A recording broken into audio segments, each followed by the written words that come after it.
This is a job for Mr. Waterproof.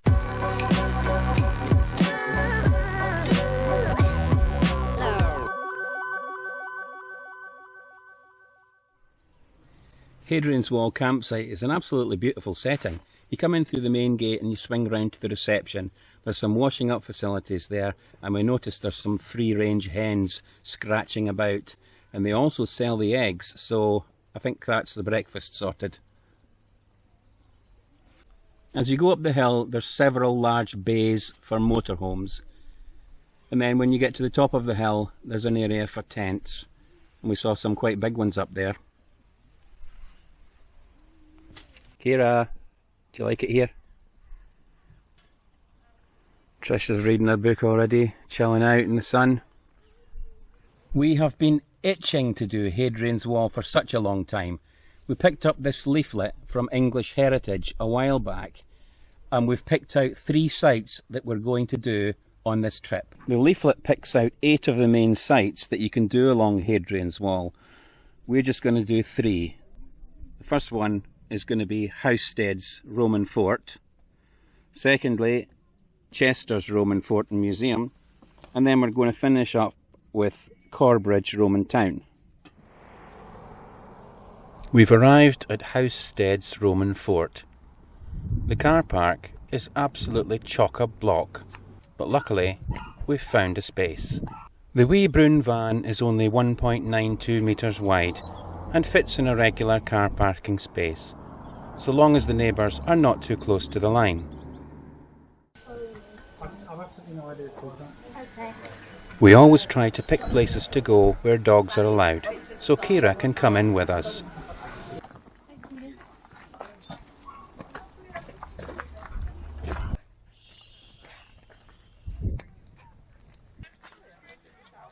That was a 10-minute walk up to the fort, and we're checking in at what was the south gate.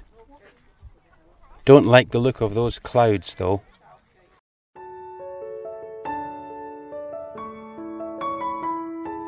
Housted's is the best known Roman fort on Hadrian's Wall.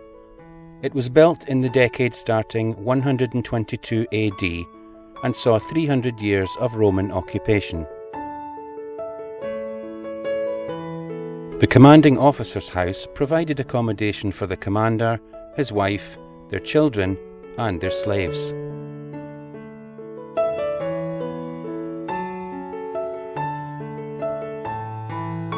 The barracks were a series of rooms and held up to 800 infantry who would have been stationed here.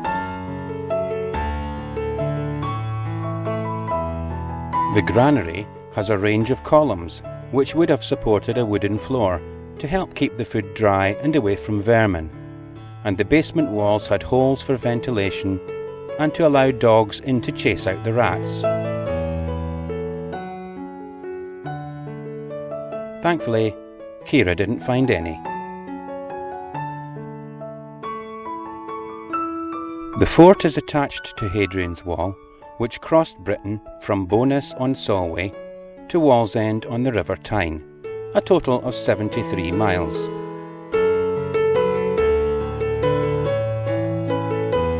Nowadays, the more adventurous like to walk the Hadrian's Wall path.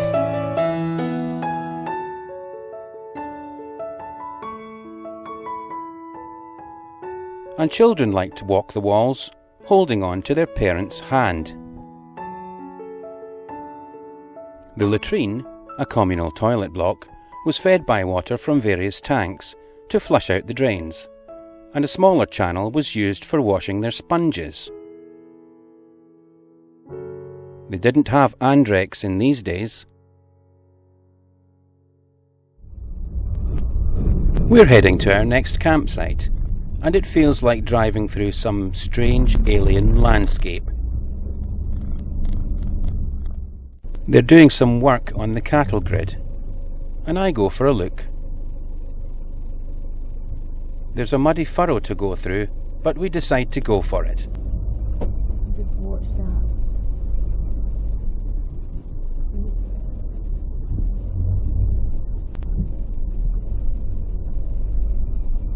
No problem for the wee brown van. fixing the cattle good. Now we're going over to the Roman fort at Chester. So that's the second of the 3 sites that we're doing. We're hoping it'll be a little bit drier. So you can see what it's like in this van. The windies are all steamed up. It's really boggy outside. And it's not really a day to be going around Roman forts, to be honest. But we've only got these 3 days, and you can't really pick the weather when you've booked up things in advance. No, you can't. You just have to go with it. You have to get the waterproofs on. So you may see my alter ego very shortly, Mr. Waterproof. He's coming out. This is a job for Mr. Waterproof. Got the waterproof gear on, waterproof trousers, waterproof boots, waterproof everything. Look at this. No problem for Mr. Waterproof. Sitting outside the fort is this Roman bathhouse. It is one of the best preserved bathhouses in the UK. Come and have a look. The Romans understood the importance of cleanliness. Each fort had a bathhouse, usually located outside the fort due to the risk of fire.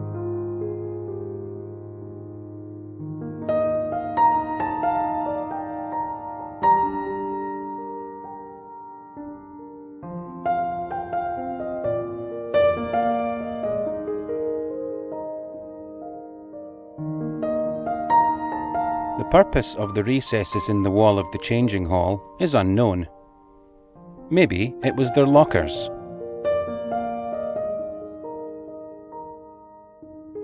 The bathhouse offered 2 forms of bathing. There was the hot dry bath or sauna,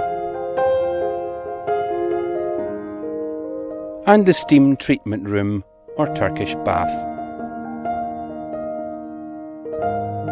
Inside the fort are the barracks. The cavalrymen would stay here, alongside their horses. Well, we had to move on from Chester Fort. Mr. Waterproof was fine, but Mrs. Waterproof, Mrs. Semi-Waterproof, wasn't quite so fine. So the first thing on our shopping list, as soon as we get home, is going to be a good pair of waterproof trousers. So we're now at our second campsite for this trip. It's Sweet Hope camping site, and this is a certified location with the Caravan and Motorhome Club. They do lots of water sports and things here, and they also do a fair bit of fishing, you know, if you're into that sort of thing. But we've just basically come here a bit prematurely because of the rain. We've already got the van set up, and I'll show you where we are right now. And this is where we are, parked at the top of this hill beside the cows. There's actually 5 pitches here, taking you down to a large lake at the bottom. We've decided to go for the one on the top because it looked like the driest pitch. Did I say the driest pitch? Well, believe it or not, it is. Just glad it's our gear in that tent and not us.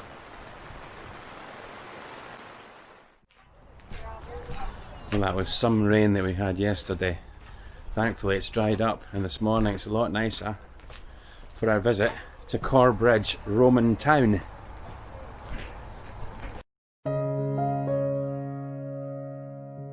Trish is having a walk down the high street of what would have been a bustling community in 160 AD.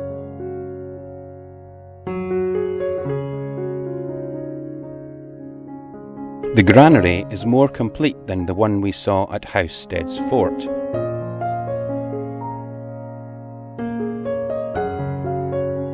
And had this very grand entrance.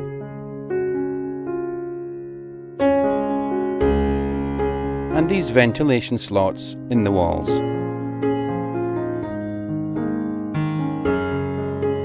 Some stone blocks were joined together with molten iron poured into these carved out wedged shapes. The fountain, complete with its water tanks still standing, would have supplied fresh water for drinking and cooking. The remains of a fort, established in 80 AD, are also on this site. Then, in the 3rd century, Corbridge was established as a base for detachments from nearby legions. Inside the museum, there's a wide range of artefacts recovered from the site. Most notably, the sun god Sol, and the Corbridge lion.